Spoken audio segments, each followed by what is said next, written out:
All right, this episode of Tara and Jody Do It, we're talking about starting a fire with this versus that. And we'll also include some tips and tricks for starting your fire. So they both have their pros and cons, but to us, for the way we do things, this is more of a pro for us. But we do have a little cheat for wood fire, so we're gonna show you that. All right, Jody's gonna bring our stuff to where we're going to make our fire. We rooftop tent, and there's our rooftop tent right there. And this is a free dispersed camping site. Isn't it beautiful, you guys?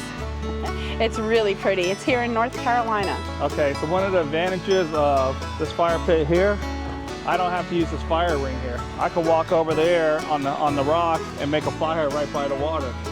Or when we have our annex set up, I can set this up inside of our annex. So you can't do that with the real fire. But it's a nice rock shelf over there. We can set that up on. But let me set this up for you. Everything you need is right here. Got my legs, keeps it off the ground. It's about 6 inches off the ground. Got my lighter in here. Got my hose. Connect it up here. I'm still holding my piece of wood from the intro, so I'm gonna actually go over here and add it to the wood pile. All right, and we've had this thing for about 4 years now.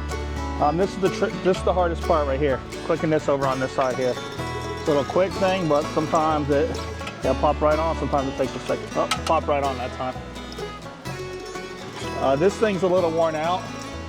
What is that thing? It adjusts the heat. So you're supposed to push it in when you start it, and you gotta hold it in until the fire gets warm. This is the part that scares me. Yeah, so it pops up. And you gotta hold that in for a second until the fire gets warm, and then you can let it go. Woo, nice and hot. That's really high. You could back that down maybe? Yep, turn that on low. And when it's cold, so that's all, we're done. And guess what? When we're ready at the end of the night, just turn the lid, shut it off. No water needed to put out the fire. We know the fire's out and we're safe.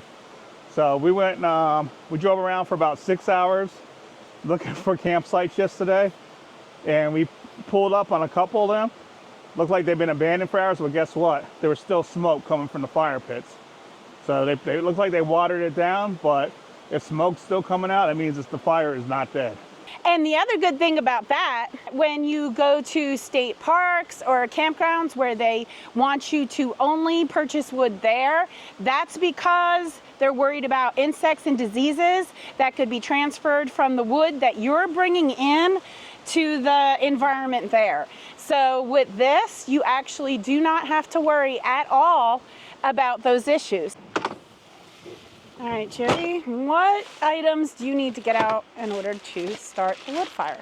My secret fire starter bag. So I got bricks of this. I got all kinds of little things here, but let me just grab a little piece.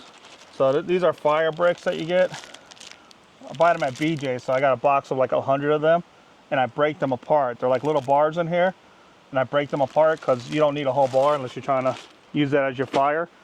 But instead of having to get an axe or a knife and make the wood real small, maybe cut yourself, this is what I use. So it takes a couple minutes to start, but this is a cheat, so we're lazy. And it's safer, we don't have to worry about cutting ourselves. And the way, depending on the wood, normally if I have a big piece of wood, I don't get all fancy cutting the wood, I put the biggest one down here, and I use that to make. And I'll put my little fire thing underneath here. But I use this just to get the wood off the ground so I can start a little fire. That's too thick of a piece. Put some of my bark end pieces down.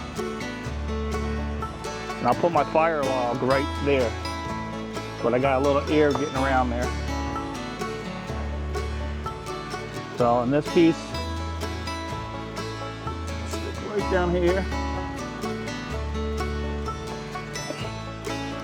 And I try to have the wood pointing up because the fire will go up against it and kind of rise up, but that's my little cheat. Get my little lighter over here. and I smushed, there's already a piece smushed, but I smushed the end of that little fire brick. If you come over here, you see it right there. Sorry, spider, shouldn't be on my wood. But here we go. Takes a second.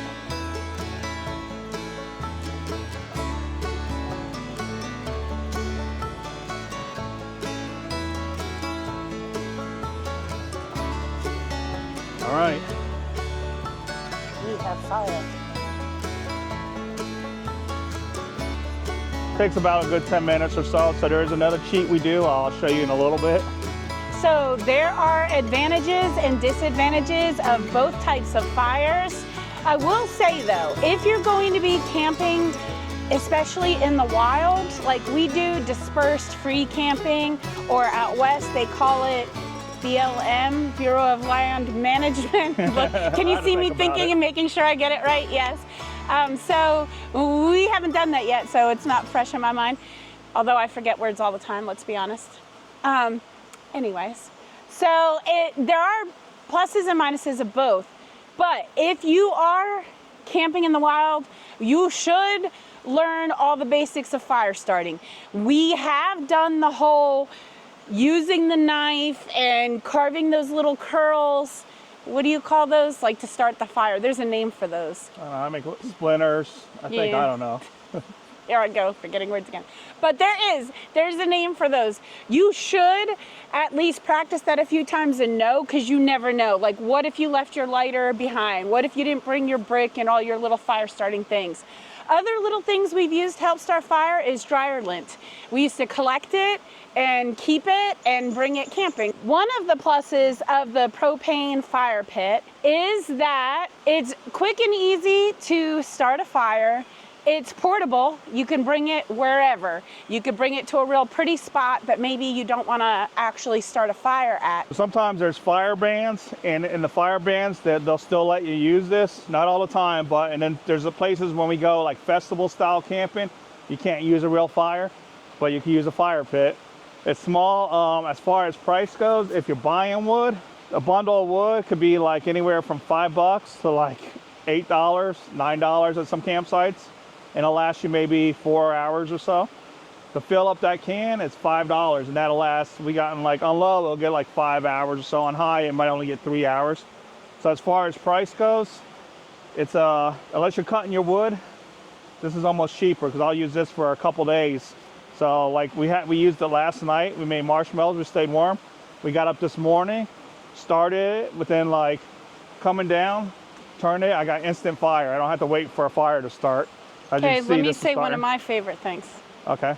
Even though I love the beauty of a wood fire, there's nothing like looking at the fire and watching it over a campsite. There's something like primitive and cool about it.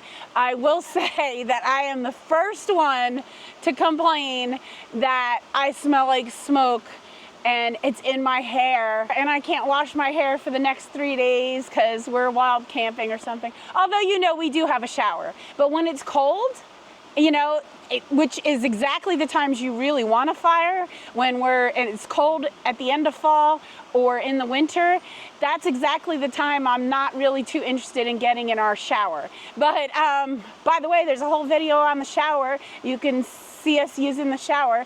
That's a video in our is it under gear? Yeah, it's under our gear playlist. In our gear playlist, okay? But the fact of the matter is when it's really cold, I'm not so into it. So if we're doing a lot of wood fires, I'm getting smoky, I'm not loving it. That's a personal preference. Some people love the smell of fire on them. But if you're like me and the smell of smoke starts to make you nauseous when you're trying to sleep and your hair's all there and you're like, ugh, okay, then that's another plus of the can.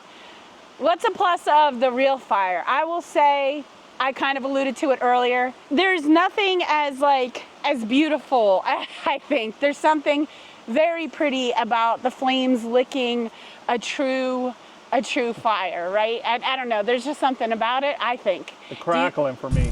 Oh, that's a good one. Yes, the crackling noises. And we have done this before, and I did like that. When we do wood fires, sometimes we buy those pouches that you can throw in there if you want to get more than the natural primitive vibes. Yeah, and it's really cool because it makes all those colors in the fire. So those are kind of cool too. It's smoking. Change directions. And when we change our chairs, we're sitting around it, and it's just barely starting. But anytime we change our chair, especially Tara, it seems to follow Tara the most. It just follows, no matter where I move around the fire, the smoke always comes to me. The other plus, talking about price, yes. If you have wood on your own land that you can chop and split and bring, there's no beating that. But look, it's coming my way. Oh my gosh, it's right in my face. All right, let me show you another trick on getting the fire going. Hold on, I'll be right back. Jody's gonna show us one more trick. All right, so people see me bring this out in the winter, like, why are you using a fan? Because if we're sitting our chairs there, I turn the fan on to keep the smoke away from us, but also to help start it. So watch. Ready? Especially when it starts going down. But when your fire's starting to go out, you put it on there, or you were starting it. So now the fire's coming over this way a little bit. So a little bit of wind will help you. But when it's just all, a lot of times people think the fire's over. I'll put the fan on and I'll bring the fire right back to life. Yep, fire likes oxygen. Give it some air. It's kind of like those old-timey things that you... The little... Yeah, the old-timey little, like... What do you call fans? them? They're fans, right? Yeah, they're fire fans. There you go. I think that's what I call them. Is that your sexy pose? Yeah. Well, under you both, I can see the fire. Might need to make this one strap tighter. Yeah, you're touching the ground, I think. Now it's gonna be. But you are my supermodel. Oh, so cute. Whichever way you choose to make your fire, enjoy the outdoors.